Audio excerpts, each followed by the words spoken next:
500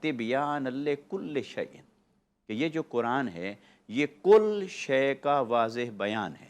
صحیح۔ اب جب کل شے کا واضح بیان ہے تو اپیرنٹلی تو کوئی کہہ سکتا ہے کہ ہمیں تو اس میں نماز کی رکعتیں بھی نہیں مل رہی، ہمیں تو اس میں نماز کا طریقہ بھی نہیں مل رہا، وہ بھی ہمیں آقا علیہ السلام کی سنت اور سیرت مطہرہ سے اور اسوہ مبارکہ سے لینا ہے۔ اور تو سوال پیدا ہوتا ہے کہ پھر قرآن مجید نے کس معنی میں اسے کہا کہ اس میں کل شے کا بیان ہے؟ وہ اس معنی میں کہا گیا ہے کہ اس کے اندر اصول کے اعتبار سے، مبادیات کے اعتبار سے، حقائق کے اعتبار سے سارے موضوعات کا احاطہ کیا گیا ہے۔ لہٰذا کسی بھی موضوع کو لیں گے اس کی اصل آپ کو قرآن سے ملے گی۔ چاہے آپ سائنس کی طرف جائیں گے اس کی اصل بھی آپ کو قرآن میں نظر آئے گی، آپ سوشیالوجی کی طرف جائیں گے، کسی بھی معاشرے کی کیا اقدار ہونی چاہیے، اخلاقیات کیا ہونی چاہیے، اس طرف آپ جائیں گے، قرآن مجید آپ کو وہ ہدایت و رہنمائی دیتا ہوا نظر آئے گا۔ اسی طرح آپ اگر کائنات میں ریسرچ کر رہے ہیں، آپ فزکس کے اسٹوڈنٹ ہیں یا یونیورس کے کسی بھی آسپیکٹ کو آپ سٹڈی کر رہے ہیں، آسٹرانومی کو سٹڈی کر رہے ہیں، آپ پڑھیں گے، قرآن آپ کو ستاروں کا علم، سیاروں کا علم، زمین کا علم، اس کی تہہ میں کیا ہے، سمندروں کا علم، وہ قرآن سب آپ کے سامنے رکھ رہا ہے، اس کی بنیادی چیزیں آپ کے سامنے رکھتا ہے، اور اتنے حسین انداز میں مختصر کلمات کے اندر علوم کے سمندر اور موتی اور خزائن، جو آپ نے آج موضوع رکھا، خزائن کو جمع کر دیتا ہے ایک ایک کلمہ کے اندر، کہ آنے والے آتے رہیں گے، وہ غوطہ زنی کرتے رہیں گے اور یہاں سے گوہر نکالتے رہیں گے۔ تو اسی طرح اگر آپ خود انسان کو سمجھیں جو ایک منی یونیورس ہے، اللہ تعالیٰ نے انسان کے بارے میں وہاں سے بیان شروع کیا جب انسان ماں کے پیٹ میں آتا ہے، اس کے مراحل کیا ہیں، وہاں کیسے کن کن مراحل سے گزر کر بچے کی پرورش ہوتی ہے، پھر اس کا جنم ہوتا ہے، پھر اس کے بعد انسان کے صرف وہاں سے ابتدا اور بگننگ کو نہیں بیان کیا، بلکہ ماں بعد کیا ہوگا، زندگی گزارنے کے بعد اس نے قبر میں جانا ہے، پھر کیا ہوگا، آخرت میں جانا ہے، پھر کیا ہوگا، یعنی کہاں سے عالم ارواح سے لے کر تو جنت اور دوزخ تک انسان کا سارا بیان اس میں مل رہا ہے ہمیں۔ تو ہم کہہ سکتے ہیں کہ جتنے موضوعات ہیں اور جتنے کائنات کے حقائق ہیں وہ اپنی اصل کے اعتبار سے اللہ رب العزت نے کلام مجید کے اندر سمو دیے ہیں۔ سبحان اللہ۔ اور یہی وجہ ہے کہ علماء کرام فرماتے ہیں کہ قرآن آقا علیہ السلام کا زندہ معجزہ ہے، یہ ایک ایسا معجزہ ہے کہ آج تک اس کی مثل نہیں لائی جا سکی، اور وہ چیلنج اللہ رب العزت نے قرآن مجید کے اندر دے دیا۔ وہ چیلنج بھی میں سمجھنا چاہتا ہوں، اب چونکہ سوال نکلا ہے، اب کبھی وہ کہتا ہے کہ آیات لے آؤ، پھر وہ کہتا ہے 10، پھر اس کے بعد پورا قرآن، یعنی اس میں فرق کیوں ہے؟ لوگ سمجھنے کے لیے کہتے ہیں کہ کیا پہلا چیلنج پورا ہوا اور پھر اگلا چیلنج آیا؟ نہیں، وہ یہ ہوا کہ پہلے قرآن نے بڑا چیلنج دیا، بڑا چیلنج کوئی نہ پورا کر سکا، پھر اس سے منیمائز کر دیا، پھر وہ بھی پورا کوئی نہ کر سکا، حتیٰ کہ جب سب سے چھوٹی سورہ مبارکہ نازل ہوتی ہے، سورہ کوثر، تو آقا علیہ السلام نے صحابہ کرام کو فرمایا اسے بیت اللہ کے دروازے پر لٹکا دیا جائے، تو کفار مکہ لگے رہے کہ اس کی مثل بنا لائیں، اِنَّا أَعْطَيْنَاكَ الْكَوْثَرَ فَصَلِّ لِرَبِّكَ وَانْحَرْ إِنَّ شَانِئَكَ هُوَ الْأَبْتَرُ، نہ بنا کے لا سکے، بالآخر آ کے انہیں اعتراف شکست کرنا پڑا، لکھنا پڑا، ما هو هذا کلام البشر، یہ کسی بشر کا کلام نہیں ہو سکتا۔ اچھا، پھر اس کے لفظ قرآن، اس کے معنی پر دیکھیں تو فولان کے وزن پر مبالغہ کا صیغہ ہے، سب سے زیادہ پڑھی جانے والی کتاب۔ اب یہ ٹائٹل قرآن کو کب دیا جا رہا ہے؟ جب ابھی یہ سروے ہی نہیں ہوا کہ دوسری کتابوں کے مقابلے میں کس کتاب کو کتنا پڑھا گیا اور قرآن کو کتنا پڑھا گیا۔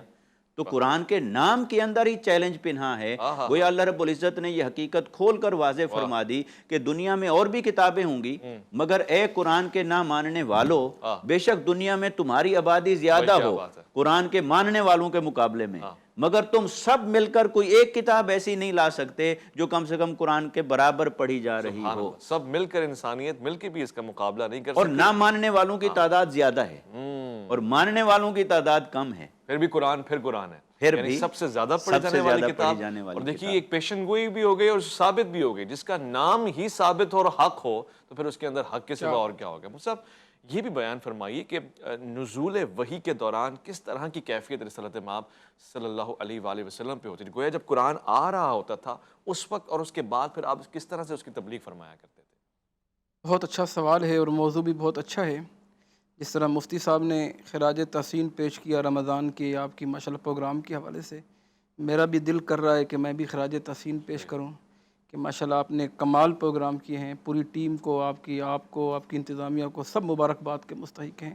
جس طرح آپ نے دین کی اشاعت کا کام کیا ہے واقعی کمال ہے. اللہ رب العزت آپ کو اس کا اجر عظیم عطا فرمائے.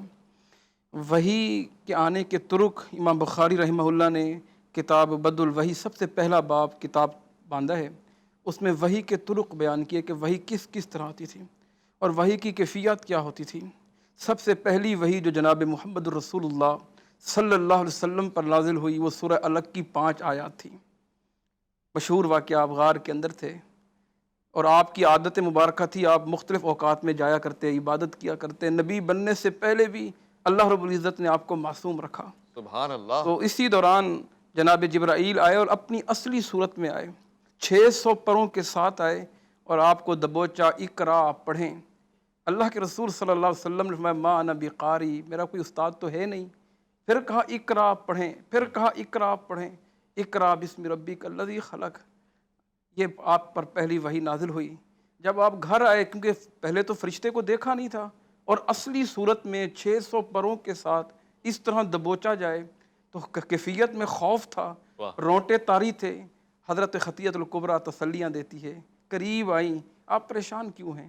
کہنے لگے زملونی زملونی دثرونی دثرونی، ختیجہ مجھے چادر دو، مجھے اوڑھنی دو. آج میں نے وہ چیز دیکھی ما رأیت قبلہ قط ابدا، جو اس سے پہلے کبھی نہیں دیکھی. حضرت ختیجہ قریب آئیں، تسلیاں دینا شروع کی. آپ پریشان کیوں ہوتے ہیں؟ آپ خوف زدہ کیوں ہوتے ہیں؟ فواللہ لا یخزیک اللہ ابدا، اللہ آپ کو کبھی ضائع نہیں کریں گے. آپ کے اندر یہ خوبیاں ہیں اور کمال صفات اللہ نے آپ کو دی ہیں، اللہ آپ کو کبھی ضائع نہیں کریں گے. پھر لے کے گئی ورقہ بن نوفل کے پاس، انہوں نے کہا آپ نبی بننے والے. سبحان اللہ. تو ایک تو یہ کیفیت تھی وہی آنے کی کہ فرشتہ اپنی اصلی صورت میں آتا.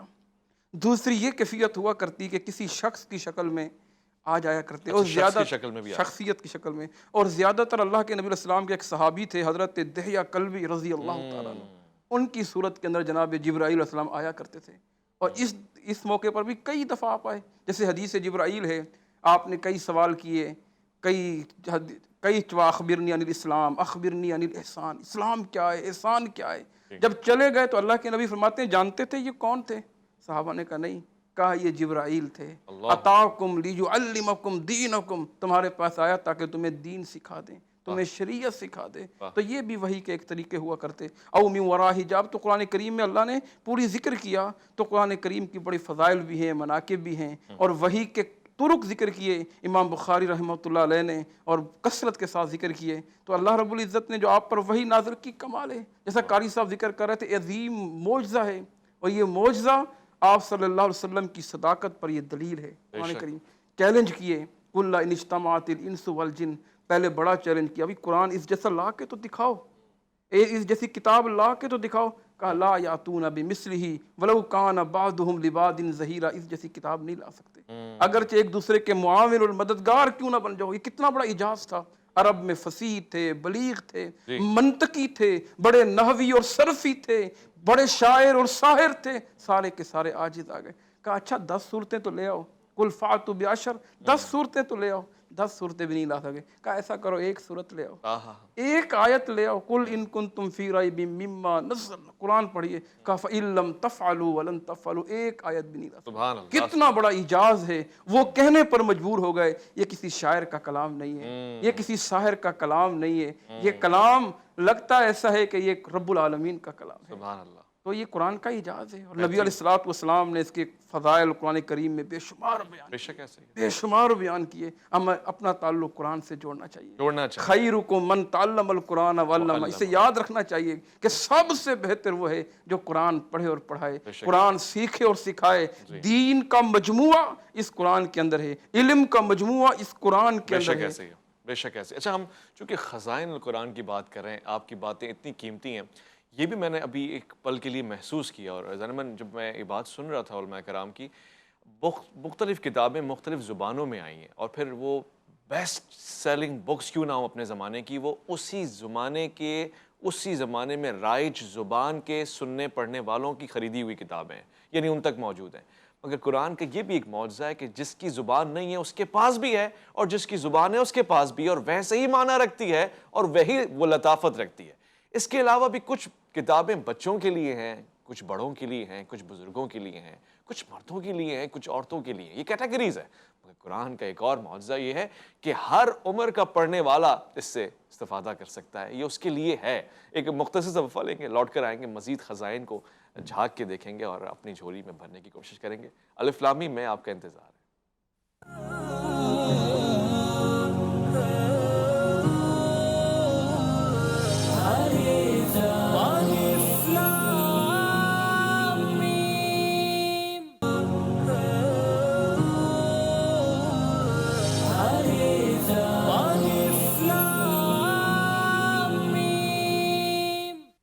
خوش آمدید ضمن قرآن، ایک ایسی کتاب کہ جس میں شفا بھی ہے، ہدایت بھی ہے۔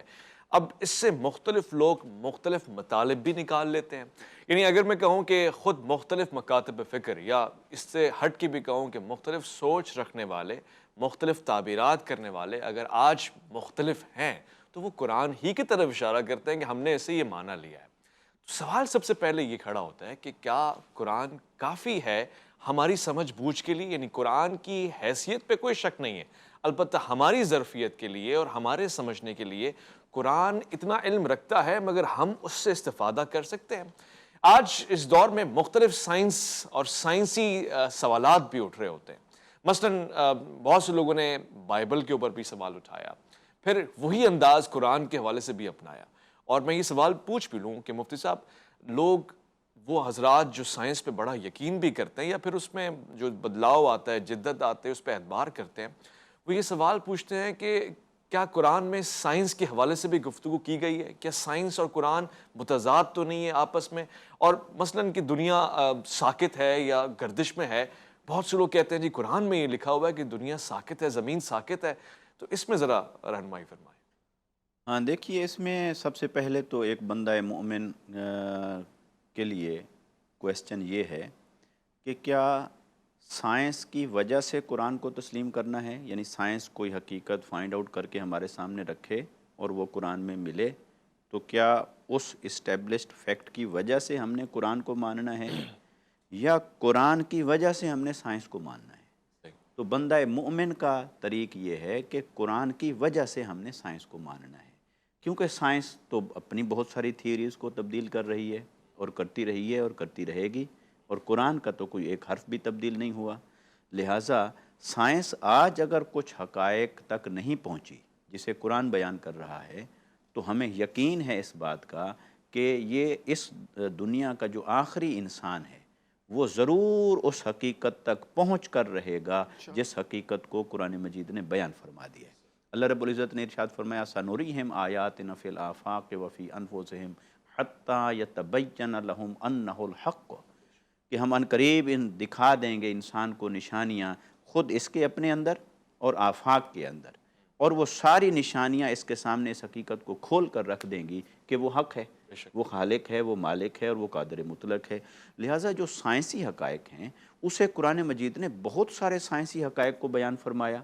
اور دیکھیے، جہاں قرآن آپ نے زمین کے یا چاند ستاروں کے ساکت، سورہ یاسین میں اللہ رب العزت نے ارشاد فرمایا کل فی فلک یسبحون، ستاروں اور سیاروں کا ذکر فرمانے کے بعد فرمایا کہ وہ سارے کے سارے آسمان میں تیر رہے ہیں، تو گویا ان کے متحرک ہونے کو قرآن نے بیان کیا، ٹھیک ہے۔ ہاں اگر زمین کے یا سورج کے یا کسی خاص ستارے اور سیارے کے بارے میں اگر اشارتاً بات آئی ہو اور ایگزیکٹ نہیں آئی، تو وہ جب ہم ان حقائق کو کُرید کر کھود کر کسی حتمی نتیجے پر پہنچیں گے تو قرآن اس کا بھی ہمیں اشارہ دے گا۔ اسی طرح قرآن مجید نے انسان کی تخلیق کے حوالے سے بہت سارے حقائق بیان کیے، کائنات کی تخلیق کے حوالے سے بہت سارے حقائق بیان کیے، سمندروں، ہواؤں اور پانی کے حوالے سے بہت سارے حقائق کو بیان کیا۔ ان میں سے کچھ کو سائنس دریافت کر چکی ہے اور سرنڈر کر چکی ہے، اور جن تک ابھی نہیں پہنچی تو ہمارا ایمان ہے، ہمارا بلیو ہے کہ ان تک بھی سائنس پہنچے گی۔ ابھی تھوڑی دیر قبل آپ نے ایک بات کی اور وہ بڑی خوبصورت اور لطف انگیز بات ہے کہ دیکھیے قرآن مجید بطور کتاب کے ہم دیکھتے ہیں ایک قاری ہوتا ہے، کتاب ہے، اگر ان کا علمی لیول 19-20 میچ کرتا ہے تو وہ کتاب اس کے لیے انٹرسٹ کا باعث ہوتی ہے، وہ پڑھتا ہے اسے، ورنہ نہیں پڑھتا۔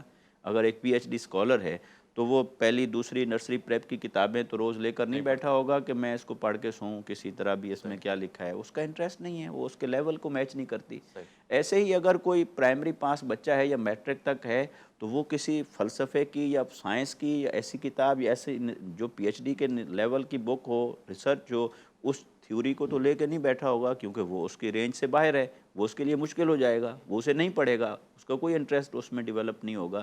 لیکن قرآن کو ایک ان پڑھ بھی پڑھ رہا ہے، پڑھا لکھا بھی پڑھ رہا ہے، پھر وہ پڑھا لکھا بھی پڑھ رہا ہے جو خود استاذ ہے، پھر استاذ الاساتذہ ہے وہ بھی پڑھ رہا ہے، پھر محدث ہے، مفسر ہے، کوئی فلسفی ہے، کوئی معلم ہے، کوئی جتنے بڑے لیول کا مجتہد ہے، وہ سارے قرآن کو پڑھ رہے ہیں۔ اور کوئی ایسا شخص نہیں ہے جو کہے کہ میں نے اتنا پڑھ لیا ہے کہ اب میں قرآن کو پڑھتا ہوں اور مجھے کچھ ملتا نہیں ہے۔ اچھا، ایسا یعنی ہر شخص نے جب قرآن پڑھا، اس سے قرآن مجید نے اپنے سمندر سے موتی نکال کے، گوہر نکال کے اس کی جولی میں ڈال دیے۔ اور جو کچھ نہیں جانتا، حتیٰ کہ ہم اپنے کلچر کو دیکھ لیں، اگر کوئی اپنا نام لکھنا پڑھنا بھی نہیں جانتا، اس نے صرف ناظرہ قرآن مجید پڑھا ہے، تو اسے قرآن سے علم تو حاصل نہیں ہو رہا، لیکن برکت اور ثواب پھر بھی اسے حاصل ہو رہا ہے قرات کی صورت میں۔ گویا قرآن نے اسے بھی خالی ہاتھ واپس نہیں لوٹایا۔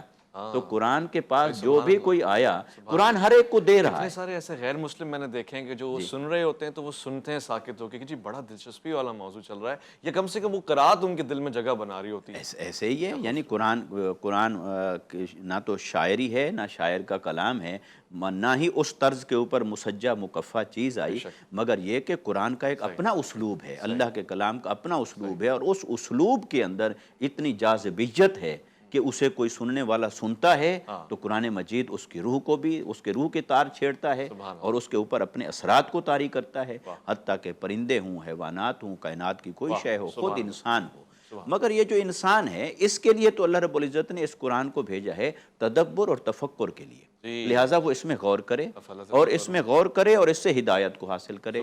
اور وہ ہدایت کا ایک آئینہ تو اللہ رب العزت نے ہر انسان کے اندر قلب کی صورت میں یا روح کی صورت میں، اس کے ضمیر کی صورت میں وہ تو لگا دیا ہے، مگر اس ہدایت کو بھیجا ہے اور اس ہدایت سے اس نے سیکھنا ہے، کسب سے، محنت سے، اپنی جد و جہد سے۔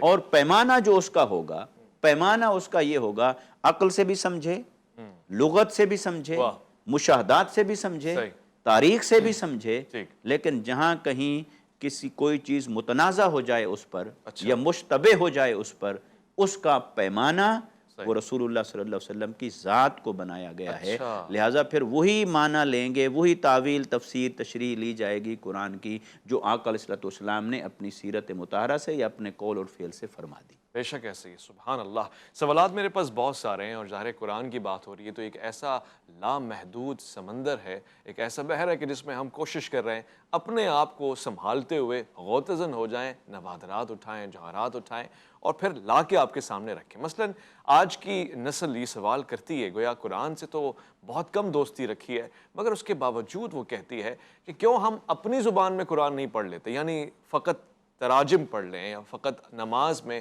انہی زبانوں کے ذریعے اللہ رب العزت سے گفتگو کریں جو ہماری قومی مادری زبان ہے۔ کیا یہ ممکن ہے؟ کیا قرآن کا عربی انتخاب کرنا بھی کسی وجہ سے ہے؟ کوئی اس میں خزانہ موجود ہے؟ ہم اس پہ بات کریں گے، ایک مختصر سا وقفہ ہے، جب لوٹ کر آئیں گے الف لام میم میں آپ کا انتظار رہے گا۔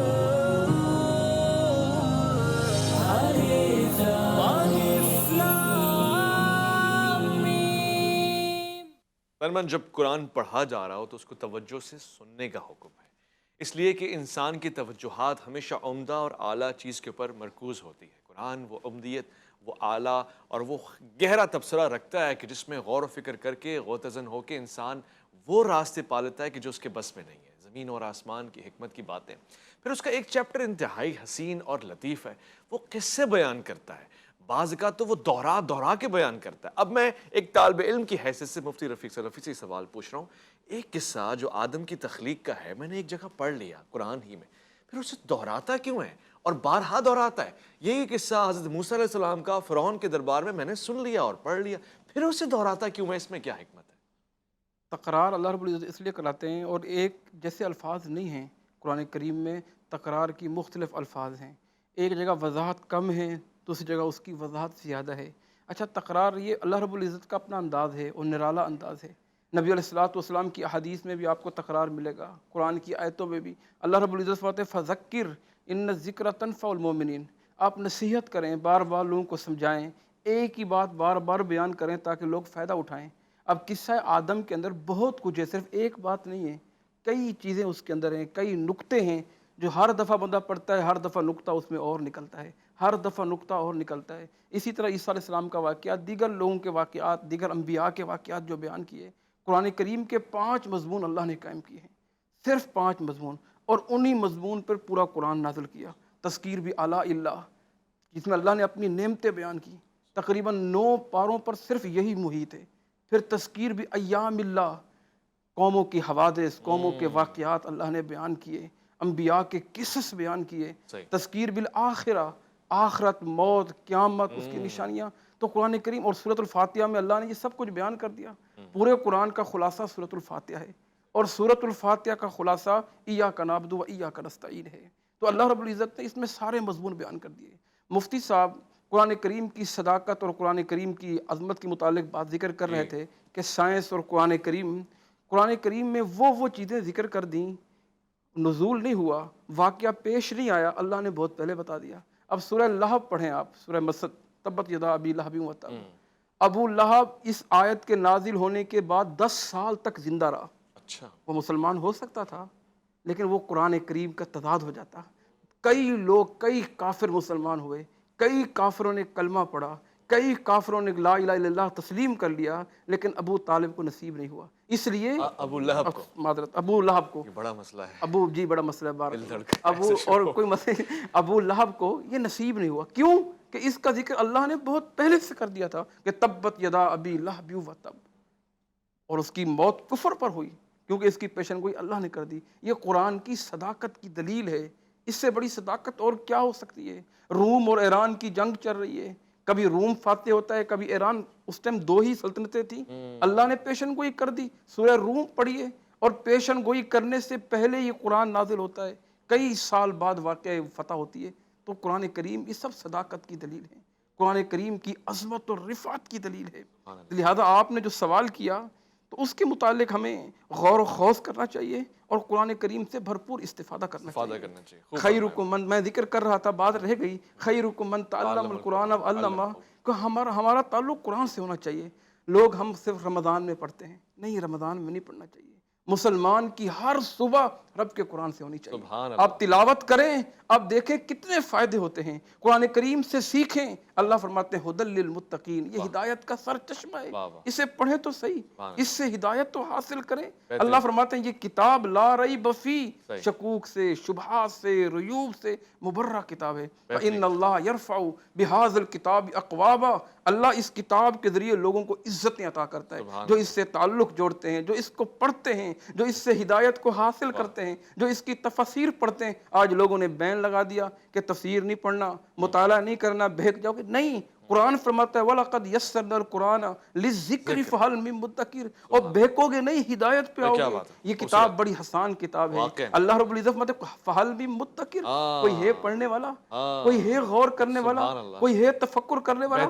قیامت کا دن ہوگا، یہ انبیاء شکایت کریں گے، جناب محمد رسول اللہ شکایت کر رہے ہوں گے، ان لوگوں نے قرآن کو چھوڑ دیا۔ کہیں ایسا نہ ہو آپ کی، ہماری سامعین کی، ناظرین کی، ہمارے محمد رسول اللہ شکایت کر رہے ہو کہ ان لوگوں نے قرآن کو چھوڑ دیا تھا، ہم نے خالی صرف چومنے کے لیے، چاٹنے کے لیے رکھ دیا ہے۔ نہیں، اسے پڑھیں، اس سے ہدایت کو حاصل کریں۔ چومنا بھی اپنی جگہ پر ہے، لیکن اس سے پڑھیں، اس پر تفکر کریں، اس پر تدبر کریں۔ اور یہ آج قرآن پکار کے یہی بات کر رہے ہیں۔ میں چاہوں آخری ایک پیغام بھی 30 سیکنڈ کا چلا جائے، مگر ضروری ہے۔ میں اتنا ہی عرض کرنا چاہوں گا کہ دیکھیے قرآن مجید صرف اس لیے نہیں آیا کہ ہم اسے برکت کے لیے اپنے گھروں میں رکھیں، بلکہ اپنی زندگیوں میں داخل کریں، اپنی سوچ اور عمل میں، فکر میں داخل کریں، اور جہاں قرآن قیامت کے دن شفاعت کرے گا، وہاں قرآن یہ بھی بتاتا ہے کہ آقا علیہ السلام شکایت بھی کریں گے۔ لہٰذا شفاعت پر تو ہمارا یقیناً ایمان ہے، شکایت پر بھی تھوڑا کان دھرنے کی بہترین، ضرورت ہے، بہترین۔ کہیں ہمارا شمار ان میں نہ ہو۔ بہت بہت اللہ شکریہ ہمیں مفتی محفوظ ارشاد رکھے۔ سعیدی صاحب آپ کا، مفتی اویس رفیق بھائی سلفی صاحب ایک آپ بات کا۔ بڑی ضروری تھوڑی یہ ہم سی اگلے ہے، پروگرام میں کر لیں گے، ایک کیا بہت ساری باتیں کریں گے۔ میں ابھی اجازت کا طلبگار اس لیے ہوں کہ وقت نہیں ہے، خبریں آپ سنیں گے، مگر یہ اس پروگرام کا نتیجہ یہ ہے کہ قرآن کو ابھی ہاتھوں میں لے لیں، چومیں، بوسہ دیں، مگر وہ بوسہ کہ جو دل میں اترتا ہو، عمل تک جاتا ہو۔ اپنا خیال رکھیں گے آپ، اپنے سے بڑھ کے خیال رکھیں گے ملک پاکستان کا، اللہ کے فرمان کا۔ اویس ربانی کو دیجیے گا اجازت۔